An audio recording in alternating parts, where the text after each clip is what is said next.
Досум эй, биз адашып кеттик окшойт эй. Мен сага айттым эле го берки жол менен кетели деп. Ушуну кылмаксың. Сен мага качан айттың эле андай деп?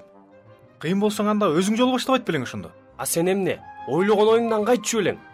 Өзүңдүкүнө эле туура деп эсептейсиң да. Койчу сен. Эмне дейсиң? Кандай койчу сен? Сен ушу көптөн бери жаман ачууга тийип жүрөсүң. Жаакка жеген дос каңырыгы түтөп, бирок үн катпастан кумга бүгүн эң жакын досум мени жаакка чапты деп жазат. Алар жолун улап, чөлдөгү бир оазиске туш болушат да, көлмөгө түшүп, сергөө алууну чечишет.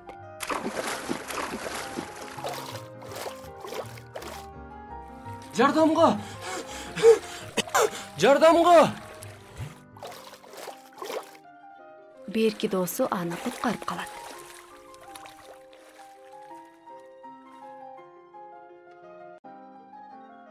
Ал өзүнө келген соң, ташка бүгүн менин эң жакын досум мени өлүмдөн куткарып калды деп жазып коет.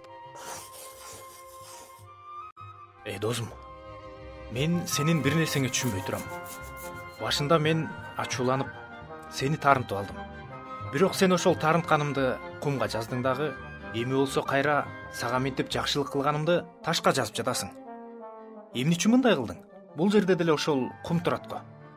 Досум, бизди кимдир бирөө таарынтканда шамал жазганыбызды үйлөп кетиш үчүн кумга жазышыбыз керек. Бирок бирөөнүн кылган жакшылыгын шамал өчүрө албагыдай кылып ташка чегип койгонубуз жакшы. Андыктан кымбаттуу замандаш, таарынычтарыбызды кумга жазууга, ал эми кубанычтарыбызды ташка чегип коюуга үйрөнөлү.